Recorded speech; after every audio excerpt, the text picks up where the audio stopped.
Candidato Haddad, boa noite, parabéns pela chegada ao segundo turno em segundo lugar. Antes de mais nada, nós gostaríamos que o senhor aproveitasse esse momento para uma saudação aos eleitores, numa mensagem de 2 minutos, a gente vai dar uma tolerância de 15 segundos.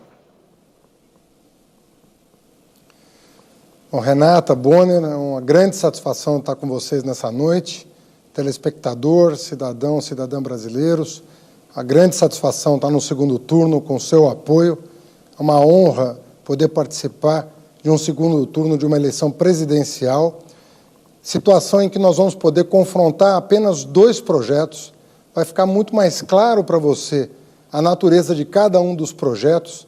Nós, do lado da social-democracia, do estado de bem-estar social, que garante o direito do cidadão, que garante o direito do trabalhador, que cumpre a Constituição de 1988, que ampliou as possibilidades e as oportunidades. Um projeto que visa gerar empregos e oportunidades educacionais. Conforme eu tenho dito ao longo dessa campanha, eu que tenho apenas 20 dias de campanha e consegui atingir 29% dos votos, mais de 30 milhões de brasileiros e brasileiras confiaram no nosso projeto, eu tenho dito que uma pessoa tem que acordar e ter para onde ir. É como eu aprendi com meu pai. E isso exige do poder público oportunidades de emprego e de educação. É carteira de trabalho assinada numa mão e um livro na outra. Espírito desarmado em virtude do desejo de promover desenvolvimento com inclusão social. Nós não podemos pensar em outra natureza de desenvolvimento. Desenvolvimento para poucos não é desenvolvimento. A economia pode até crescer, mas ela não vai se estabelecer. O verdadeiro crescimento que nos interessa é aquele que é compartilhado com todos os brasileiros, sobretudo com os mais vulneráveis. É esse projeto de Brasil que nós queremos defender nesse segundo turno e o faremos com muita responsabilidade e com muito respeito a você, eleitor, eleitora. Candidato, o seu programa de governo prevê a convocação de uma Assembleia Constituinte para mudar a Constituição brasileira, a chamada Constituição Cidadã, que é o que garante a nossa democracia e que acabou de completar apenas 30 anos.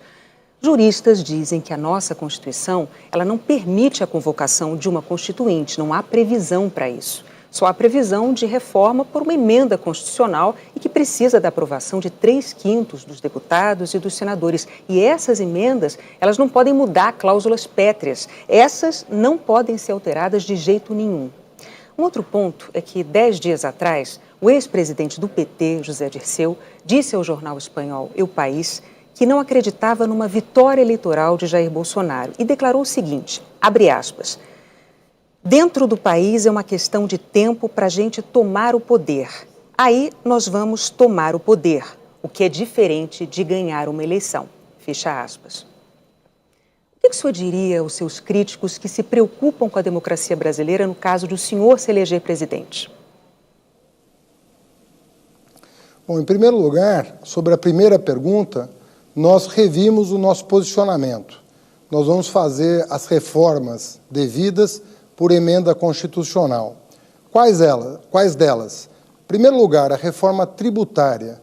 No Brasil, quem sustenta o Estado é o pobre, infelizmente. Quem paga mais imposto proporcionalmente à sua renda é o pobre. E os muito ricos não pagam absolutamente nada, pagam uma proporção muito pequena da sua renda. Essa reforma tributária será feita por emenda constitucional, que prevê, inclusive, a isenção de imposto de renda para quem ganha até 5 salários mínimos, uma proposta defendida por nós desde janeiro de 2018 e que contempla o nosso plano de governo. Segunda reforma importante é a reforma bancária. Não é possível continuar convivendo com essa concentração de bancos, com as taxas de juros que eles cobram do empresário que quer produzir e do consumidor que quer comprar no crediário. Se nós fizermos com que o juro baixe, o lucro do empresário sendo maior que o juro, as pessoas vão voltar a investir e vão voltar a contratar. E se nós diminuirmos os impostos da classe média e dos mais pobres, eles voltarão ao mercado de consumo e exigirão dos empresários que contratem força de trabalho para produzir mais. Essas duas medidas são essenciais para a retomada do crescimento e vão ter que ser feitas por emenda constitucional. A terceira emenda constitucional importante é o fim do congelamento de gastos que afetou drasticamente o investimento.